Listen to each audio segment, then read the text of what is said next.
Hello guys, welcome to the Deccan cricks YouTube channel. ఇందులో మనకి చూసుకున్నట్లయితే కొత్తగా క్రియేట్ చేసాం ఛానల్.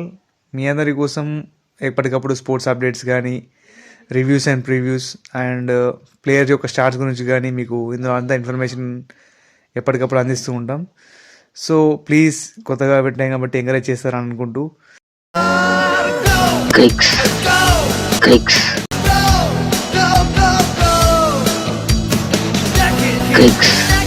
మొదట మన ఛానల్లో పెట్టబోయే ఫస్ట్ వీడియో వచ్చేసి ద గ్రేటెస్ట్ టెస్ట్ క్రికెట్ గురించి. అందులో ఒక బెస్ట్ పార్ట్ అయిన టెస్ట్ క్రికెట్లో ఒక బెస్ట్ పార్ట్ అనేది ఒక యాషెస్ టోర్నమెంట్. ఇంగ్లాండ్ క్రికెట్ బోర్డుకు కానీ, ఆస్ట్రేలియా క్రికెట్ బోర్డుకు కానీ ఎంతో ప్రెస్టీజియస్గా ఫీల్ అయ్యేటువంటి ఒక టోర్నమెంట్ ఏదైనా ఉంది అంటే I definitely say the Ashes tournament.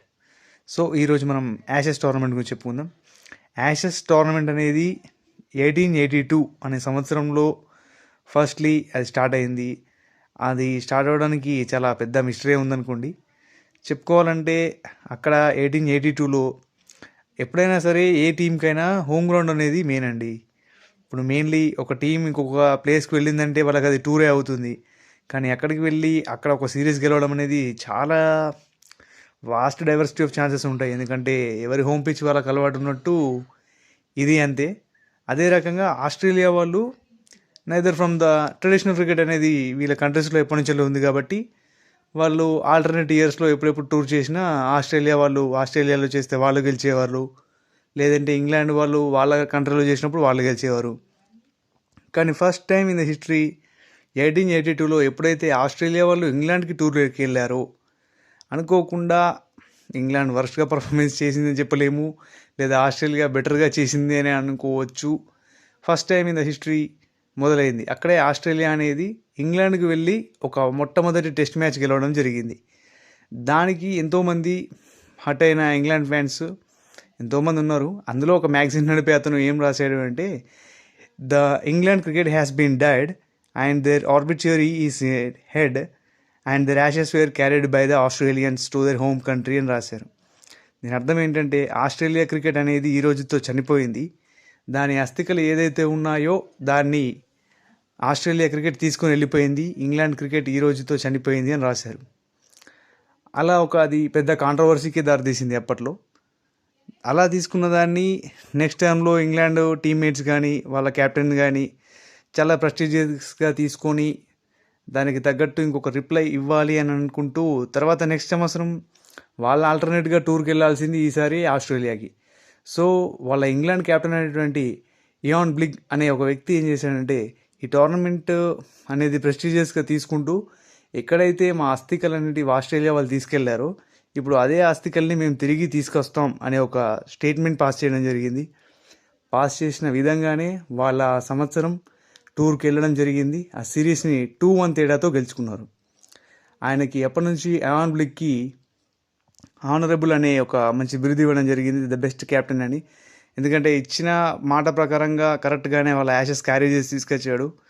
దానికి తగ్గట్టుగా ఆ ఇయర్ 1882, 1883 మధ్యలో జరిగినప్పుడే మ్యాచ్లో దానికి సింబాలిక్గా ఒక అంటే ఒక చిన్న కప్ కూడా ప్రజెంట్ చేయడం జరిగింది. ఆ కప్లో ఏంటంటే ఒక క్రికెట్ యొక్క బెయిల్ ఉంటుంది కదండి, ఆ బెయిల్ యొక్క బూడిదని నింపించి ఇచ్చేసి వాళ్ళు మొదలు పెట్టారు. ఇప్పుడు ఆస్ట్రేలియా క్రికెట్ అనేది చనిపోయింది, ఆస్ట్రేలియా బూడిదని మీరు తీసుకెళ్ళిపోతున్నారు అని అక్కడి వాళ్ళు ప్రచారం చేయడం జరిగింది. కాబట్టి యాషెస్ టోర్నమెంట్ అనేది స్టార్ట్ అవ్వడానికి మెయిన్ రీజన్ వచ్చేసి ఒకరి హోమ్ గ్రౌండ్లో ఒకరు గెలవడం వల్ల, ఒకానొక టైంలో హట్ అయిపోయినటువంటి ఇంగ్లాండ్లో ఒక ఫ్యాన్ వల్ల ఈ యాషెస్ టోర్నమెంట్ అనేది మొదలైంది. అది ఎంతో ప్రెస్టీజియస్గా ఇప్పటికి 73 టైమ్స్ పూర్తయిపోయి ఇప్పుడు 74th టైంకి మనం ఎంటర్ అయిపోతున్నాం. ఇందులో చూసుకున్నట్లయితే దీనికి వచ్చేసి యాషెస్ టోర్నమెంట్ అనేది 2 yearsకి ఒకసారి ఇప్పుడు జరుగుతుంది. అందులో ఒక సంవత్సరం ఆస్ట్రేలియాలో ఆడితే ఒక సంవత్సరం ఇంగ్లాండ్లో ఆడాలి. దీనికి ఫాలోయింగ్ ఇయర్స్ అని ఒక ఇయర్ గ్యాప్ ఉంటుంది. కానీ పూర్తిగా 2 years అని చెప్పలేము, ఎందుకంటే ఆస్ట్రేలియాలో సమ్మర్ వచ్చేసి నవంబర్లో ఉంటుంది కాబట్టి ఆస్ట్రేలియాలో ఎప్పుడు మ్యాచెస్ ఉన్నా అప్ టు నవంబర్ నుంచి వెళ్ళి జనవరి వరకు ఉంటాయి. వేరే మనం ఇంగ్లాండ్లో చూసుకున్నట్లయితే జూన్లో మొదలై ఆగస్ట్ వరకు ఉంటాయి. ఎందుకంటే depending on the 2 different continents the time was being different and so the weather could be also be different factor for that. So ఈ సంవత్సరం వచ్చేసి 2025లో యాషెస్ అనేది మళ్ళీ ఆస్ట్రేలియాలోకి రాబోతుంది. From the 21st of the November upcoming this Friday. దాని గురించి చూసుకున్నట్లయితే పెద్ద ఎక్స్పెక్టేషన్స్ మీకు ఏం చెప్పగలనంటే ఇంగ్లాండ్ మీద ఎక్కువ ఏం ఎక్స్పెక్టేషన్స్ లేవు. So but maybe home team Australia కాబట్టి అడ్వాంటేజ్ బెస్ట్లీ దానికే ఉంటుంది. విపరీతంగా ఎందుకు చెప్తున్నాను అని అంటే చూసుకున్నట్లయితే డిఫెండింగ్ ఛాంపియన్స్ ఉన్నటువంటి వాళ్ళే క్రితం సంవత్సరం 2022 2023లో టూర్ చేసినప్పుడు ఆస్ట్రేలియా వాళ్ళే నెగ్గారు. 2023 తర్వాత ఇంగ్లాండ్కి వెళ్ళి టూర్ చేసినప్పుడు ఇంగ్లాండ్లో డ్రా అయింది కాబట్టి అది ఇద్దరికి వర్తిస్తుంది. కానీ మెయిన్ డిఫెండింగ్ ఛాంపియన్స్ మాత్రం ఆస్ట్రేలియన్స్ అని చెప్పుకోవచ్చు. So we were expecting to have a great result as that ఈ 5 మ్యాచ్ సిరీస్లో ఫస్ట్ ఒక లీడ్ అనేది ఆస్ట్రేలియా కాకుండా ఇంగ్లాండ్ తీసుకుంటే క్రౌడ్ నుంచి వెళ్ళి హ్యూజ్ సపోర్ట్ వస్తుందని అనుకుంటున్నాను. మెయిన్లీ ఈ యాషెస్ టోర్నమెంట్ అనే దానికి ఎందుకు ఇంత ప్రత్యేకత లభించింది అని అంటే ఒకటి నేను మీకు ఆల్రెడీ చెప్పాను, ఒక స్టేట్మెంట్ వల్లే ఇదంతా స్టార్ట్ అయిందంటే ఎవ్వరూ నమ్మరు, కానీ దట్స్ ద ఫ్యాక్ట్. అలాగే ఆ ట్రోఫీ కూడా చూసినట్లయితే చాలా మీకు సర్ప్రైజ్గా ఫీల్ అయిపోతారు. ఏంటి ఇంత చిన్న ట్రోఫీ కోసం వాళ్ళు ఆడుతున్నారంటే నాట్ ఓన్లీ ఒక ట్రోఫీ అండి, that also could be the emotion. అందులో వాళ్ళ అస్థికలు ఉన్నాయి అనే ఒక స్టేట్మెంట్ పాస్ చేయడం వల్ల వీళ్ళు ఎంతో కాన్ఫిడెంట్గా ఆ ఒక్క స్టేట్మెంట్ని తీసుకొని దానికి తగ్గట్టు రిప్లై ఇచ్చి వాళ్ళు అక్కడికి వెళ్ళి గెలిచారు కాబట్టి దానికి ఎంతో ప్రత్యేకత ఉందని చెప్పుకోవచ్చు. సో ఈ యాషెస్ టోర్నమెంట్ అనేది ఇప్పటికి 73 times అని చెప్పుకున్నాము. అందులో హెడ్ టు హెడ్ స్టాట్స్ చూసుకున్నట్లయితే ఆస్ట్రేలియా అనే వాళ్ళు 34 times నెగ్గితే వేరే ఇంగ్లాండ్ కూడా మేమేం తక్కువ కాదంటూ 32 times నెగ్గారు. రిమైనింగ్ 7 times వచ్చేసి డ్రా అయింది. టెస్ట్ సిరీస్ మొత్తం డ్రా అవ్వడం జరిగింది. ఆ డ్రా అయిన దాంట్లో ఛాంపియన్స్ అనేవారు ఎవరు ఉండరు, షేరింగ్ ట్రోఫీ ఉంటుంది. కానీ అందులోంచి టైటిల్ని డిఫెండ్ చేసుకుంది మాత్రం ఆస్ట్రేలియానే మేజర్ 6 times డిఫెండ్ చేసుకుంది. ఎందుకంటే మనం ఈ సంవత్సరం ఎవరైతే కప్పు కొట్టారో వాళ్ళు ఛాంపియన్స్గా ఉంటారు. దాని తర్వాత సంవత్సరం కనుక డ్రా అయితే, ఫర్ ఎగ్జాంపుల్ తీసుకున్నట్టయితే 2023లో ఆస్ట్రేలియాలో జరిగినప్పుడు ఆస్ట్రేలియన్స్ ఛాంపియన్స్, దాని తర్వాత సంవత్సరం ఇంగ్లాండ్లో జరిగినప్పుడు సిరీస్ డ్రా అయింది. సో ప్రస్తుతానికి డిఫెండ్ చేసుకున్నది ఎవరు ట్రోఫీని అని అంటే మాత్రం ఆస్ట్రేలియన్స్. సో ఇప్పుడు ఈ యాషెస్ సిరీస్లో ఆస్ట్రేలియా వాళ్ళు డిఫెండింగ్ ఛాంపియన్స్గానే బరిలోకి దిగుతారు. ఇలా ఒక పెద్ద ప్రక్రియ ఉంది యాషెస్ టోర్నమెంట్కి. దీని విషయంలో కూడా ఐసీసీ కూడా చాలా రకంగా మార్పులు చేసి 1990sలో ఒక పెద్ద ట్రోఫీని ఇద్దాం అనే ఒక నిర్ణయం తీసుకొని కూడా ఒక పెద్ద ట్రోఫీని తీసుకొచ్చారు. In the year 1993 the mark Taylor అనే ఒక ఆస్ట్రేలియన్ క్యాప్టెన్కి ఆ ట్రోఫీ ఇవ్వడం జరిగింది. అది వైట్ ఫోర్ట్ షేప్స్లో ఉంటుంది, మీరు చూసుకున్నట్లయితే ఇమేజ్లో వస్తుంది చూడండి. సేమ్ అలానే ఒక ట్రోఫీ అనేది విన్నింగ్ క్యాప్టెన్కి ఇవ్వడం జరుగుతుంది. ఇది 1993లో వచ్చేసి.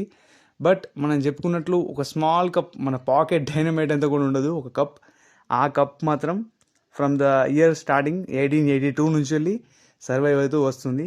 సో ఈ యాషెస్కి చాలా ప్రాధాన్యత ఇస్తారు. వేరే ద టెస్ట్ క్రికెట్ అనేది ఇంగ్లాండ్ వాళ్ళకి ఎందుకంత ప్రెస్టీజియస్ అంటే క్రికెట్ పుట్టింది అక్కడ కాబట్టి, ఫస్ట్ క్రికెట్ అనేది టెస్ట్ ఫార్మాట్లోనే మొదలైంది కాబట్టి వాళ్ళకి క్రికెట్ అంటే ఇప్పటికీ ప్రాముఖ్యతే. But there the Australia evergreen champions, వాళ్ళు ఏ ఫార్మాట్లో అయినా సరే ఛాంపియన్స్గానే వెళ్ళిపోతారు. స్లైట్గా T20లో కొంచెం వీక్గా ఉంటారు అని ఒక టాక్ నడుస్తుంది.